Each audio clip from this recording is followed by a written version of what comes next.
یہ مختصر الفاظ میں یہ 1.5 سال یہ اسمبلی پرفارمنس کے اعتبار سے کن الفاظ میں یاد رکھی جائے گی؟ انہوں نے تو آج کل T10 شروع ہوا ہوا نا 10 اوور کا، یہ تو انہوں نے T10 کا میچ کھیلا ہے جو آخری چند دنوں میں 50 60 70 قانون. اب اسمبلی کا بنیادی کام تو قانون سازی ہے، لیجسلیٹو بزنس ہے اسمبلی کا.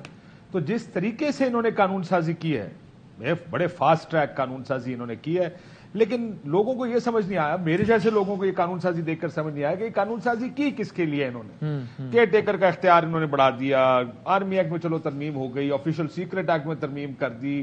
وہ تمام بل جو کنٹروورشل تھے، جس میں اپنے خلاف اپنے لوگ تقریریں کر رہے تھے، وہ تمام قانون اسمبلی سے پاس ہو گئے. لیکن کیا آپ نے دیکھا کہ اس اسمبلی میں پچھلے 1.5 سال میں ایک تقریر ہوئی ہو یا ایک ایسی لیجسلیشن ہوئی ہو جس سے لوگوں کو لگے کہ ان کا کوئی فائدہ ہے؟ اپنے سکور سیٹلنگ ہوئی، عدلیہ کو گالیاں نکالنی، ہر ایک کو جس سے ان کا میچ پڑا ہوا تھا، وہ سارے میچز میں انہوں نے ون اپ مین شپ کا وہ کام کیا. توہین پارلیمان کا قانون تک منظور کر لیا اس اسمبلی نے. لیکن بنیادی مقصد ان لوگوں کو اس اسمبلی میں بھیجنے کا یہ ہے کہ لوگوں کی زندگیاں آسان بنانا، ان کے لیے قانون سازی کرنا. اف یو آسک می کہ آج اس ملک کے لوگوں کی زندگی آج سے 1.5 سال پہلے جو تھی اس سے زیادہ آسان ہوئی ہے قانون سازی کی وجہ سے، تو وہ نہیں ہوا. ہر جگہ جب آپ نے کورم دیکھا ہے، کہیں 10 لوگ بیٹھے ہیں، کہیں 12 لوگ بیٹھ کے بل پاس کر رہے ہیں، کہیں 20 لوگ ہیں. میں نے کئی لوگوں سے پوچھا جب یہ ایک قانون آیا سینٹ میں اور اس پہ بہت تنقید ہوئی، آپ نے قومی اسمبلی میں کیوں نہیں کیا اس کو؟ قومی اسمبلی میں 12 بندے تھے سر اس وقت، 12 بندے، ہمارے تو بندے نہیں تھے وہاں پہ کہ اس کو پوز کریں. لوگوں نے بل تک نہیں پڑھے آج بھی جو قانون سازی منظور کرائی گئی ہے.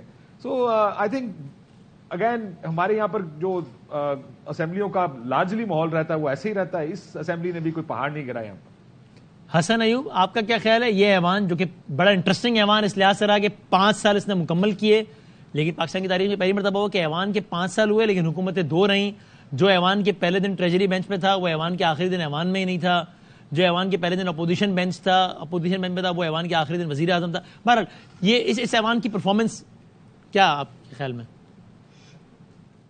دیکھیں، میں تو سمجھتا ہوں کہ بڑی زیادتی ہوئی ہے. بہت سے ممبران جو کہ اس اسمبلی کا حصہ رہنا چاہتے تھے، لیکن وہ ایک فرد واحد کی وجہ سے ان کو اس ایوان سے دور رکھا گیا، کیونکہ پارٹی پالیسی تھی، پارٹی کے چیئرمین تھے، پارٹی کے چیئرمین کا حکم تھا، اور اس کے اوپر جو ہے وہ لوگ پہلے تو اسمبلی سے گئے، پہلے انہوں نے استعفے دیے.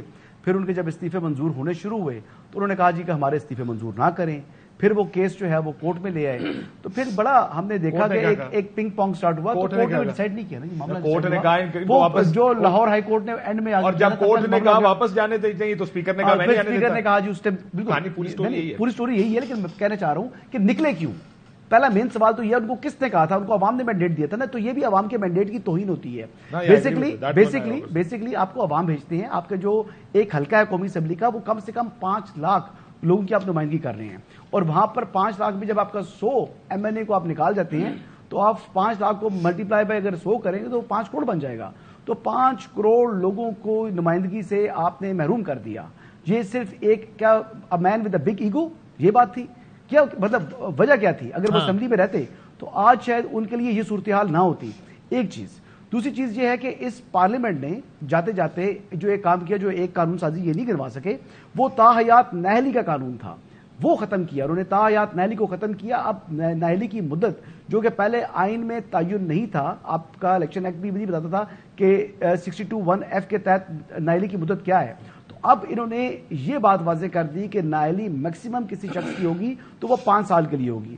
اب کیونکہ جو چیئرمین تحریک انصاف ہیں اب باری ان کی آئی ہوئی ہے، لیکن میں اس کے باوجود کہوں گا کہ یہ اچھا قانون پاس ہوا ہے کہ کم سے کم وہ تاحیات نااہل نہیں ہو سکتے، کوئی چاہے بھی تو اب ان کو تاحیات نااہل نہیں کر سکتے. لیکن حسن آن دا کانٹرری یہ داغ دھونا بڑا مشکل نہیں ہو جائے گا اس پارلیمان؟ بس کوئکلی ذرا پھر تیزی سے آگے بڑھتے ہیں.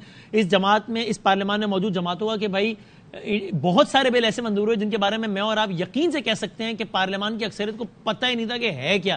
یعنی آپ سمپل کیلکولیٹ کر لیں تو بھی پاسبل نہیں ہے کہ ہر ممبر نے ہر بل پڑھا ہو اور اس کو اینالائز کیا ہو پھر اس کی فیور میں ووٹ دینے کا فیصلہ کیا ہو. ممکن ہی نہیں ہے. ٹائم کیلکولیٹ اتنے دھڑا دھڑ بابر اعظم کو پیچھے چھوڑ دیا. یہ ایک ایسا داغ نہیں جو پارلیمان کیسے دھوئے گی کہ یار آپ کا کام ہے کہ آپ پڑھے چیزوں کو پھر قانون سازی کریں. آپ کو پتہ ہی نہیں، آپ بس یس یس کیے جا رہے ہیں، آگے بڑھو آگے بڑھو.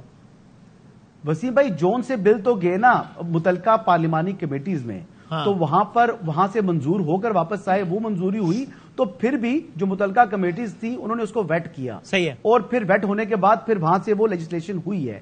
لیکن جو قانون اسٹینڈنگ کمیٹی میں متعلقہ جائے بغیر جو ہے وہ کر دیا انہوں نے, تو وہ تو جیسے آپ فرما رہے ہیں میں آپ کی بات سے ایگری کرتا ہوں. ٹھیک ہو گیا. لیکن ایک اور جو چیز ہے, ہاں میں بلکہ مجھے ابھی اسی پوائنٹ پہ اسٹک کریں, میں چاہ رہا ہوں باقی پینلسٹ کو بھی لینا.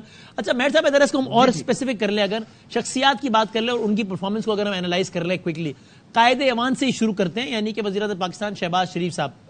ایک لمبا سیاسی سفر ہے, لیکن زندگی میں پہلی مرتبہ وہ وزارت عظمیٰ کے عہدے پر بیٹھے. ان کے 1.5 سال جس کا بھی آج اختتام ہو جائے گا اب سے کچھ دیر بعد آفیشلی, یہ تاریخ میں کس طرح یاد رکھے جائیں گے؟ کیسے رہے شہباز شریف بحیثیت وزیر اعظم؟ میں وسیم ایک بات کی جلدی سے, کیونکہ یہ ابھی حسن نے بات کہی, یہ صرف 5 سال کی جو تاحیات نااہلی کو لیجسلیشن کے تھرو اوور ٹرن کیا ہے, اٹس ناٹ دیٹ سمپل. ابھی یہ چیلنج ہو جائے گا سپریم کورٹ میں, بیکاز سپریم کورٹ کا فیصلہ اس حوالے سے یا تو اس پہ نظر ثانی ہوگی یا اس کو اوور ٹرن کرنا ہوگا. So the ball is still very much in the court of the supreme court. یہ ذہن میں رکھیے. آپ وزیر اعظم شہباز شریف صاحب کی بات کر رہے ہیں تو دیکھیں 2-3 تو ڈسکلیمرز دے دیں. ایک تو انہوں نے بڑی فائن لائن ٹریڈ کی ہے, یہ بڑا مشکل کام تھا کرنا, اور یہ برا فیصلہ تھا مسلم لیگ نون کا کہ ان کو آگے کر دیا جائے. He was the best bat. ایک بڑی زبردست پرفارمنس تھی بحیثیت وزیر اعلیٰ پنجاب, اور پہل تو بہت زیادہ اس کے اوپر تنقید بھی ہوئی کہ نام خراب ہوگا, کام نہیں ہو سکے گا, مگر انہوں نے اپنا 80% ٹائم تو فائر فائٹنگ میں گزارا ہے, اتحادیوں کو راضی کرتے ہوئے گزارا ہے, باقی 20% لنڈن کے چکر کاٹتے ہوئے گزارا ہے, بڑے بھائی کی رضامندی لیتے ہوئے. سو میں آپ کو بتاؤں مجموعی طور پر ایک اچھا اپنا کینڈیڈیٹ ضائع کرنے کی مترادف یہ بات ہے. آج بھی آپ دیکھیں تمام تر تقاریر کے اندر انہوں نے اپنی پرفارمنس کا ذکر نہیں کیا. The problem over here is, ابھی جس طرح آپ کو کاشف نے بتایا کہ جمہوری قدروں کی پامالی ہو یا آپ کی روایتیں ہوں پارلیمانی سسٹم کی, یہ تو ان کی تو دھجیاں اڑا دی گئی ہیں نا. قانون سازی دیکھی جائے اور چیزیں دیکھی جائیں, مگر سب سے بڑا فیکٹر آپ کو دکھانے کو ہوتا ہے once you are going out, وہ آپ کی ایک معاشی کارکردگی ہے جس کی وجہ سے ابھی نظریں چرا رہے ہیں. آپ پچھلے 11 ماہ 16 ماہ تو ان کو ہو گئے, فرسٹ 11 ماہ دیکھ لیجئے اگر فائنینشیل ایئر کے, تو آپ کی گروتھ 0.23% ہے, جو پچھلے سال جو ہے وہ 6% سے زیادہ تھی جب لاسٹ حکومت گئی. انفلیشن آپ دیکھ لیں تو وہ 12-13% پہ تھی, اب 29% پہ بند ہو رہی ہے. اسی طرح اگر آپ ڈی ویلیویشن دیکھ لیں 39% ہمارا روپیہ ڈی ویلیو ہوا ہے ان کے ہوتے ہوئے, جو کہ فقط 11% ڈی ویلیو ہوا تھا, اور کتنا یہ شور مچاتے تھے. پیٹرول کے بم الگ ہیں. پر کیپٹا انکم دیکھ لیں تو پچھلے دور حکومت میں وہ $1700 سے زیادہ تھی, آج 1500 سے گھٹ ہو چکی ہے. اسی طرح اگر آپ دیکھ لیجئے ریزروز کو, تو پچھلی حکومت جب گئی تھی 16 ارب کے ریزروز چھوڑ کے گئی تھی, ابھی جون 2023 کے اندر یہ 3 ارب کے ریزروز تھے. تو یہ اور چلیں, اور پبلک ڈیٹ دیکھ لیجئے 14 ارب ہو گئے, اور جس طرح ہوئے ہیں پھر اس کے اوپر بھی ہم بات کر لیتے ہیں کہ ہم اس پوائنٹ پہ پہنچے ہی کیسے, کہ جدھر آپ کہتے ہیں آج بھی وزیر اعظم کہہ رہے تھے کہ جو بات کرتے ہیں ڈیفالٹ کی, وہ کتنے خراب لوگ ہیں اور کتنے ہمارے لیے بیڈ وشرز ہیں, اور یہی باتیں ہم سنتے رہے. یہ اس دہانے تک ہمیں پہنچایا اس شخصیت نے کہ جس کا نام آپ پھر آج بھی پش کر رہے ہیں نگران وزیر اعظم کے لیے. لے تو لال سے کام کیا, جو کام نومبر کے اندر ہو جانا چاہیے تھا وہ آ کے اس سال ہم نے دیکھا پہلے 4 ماہ بھی ضائع کر دیے گئے, and we got to this point because of ہم. الٹا مڑ کے آپ ان کو خراج تحسین بھی پیش کرتے ہیں, ان کا نام بھی فلوٹ کرتے ہیں, پتہ نہیں کون سی مجبوریاں ہیں.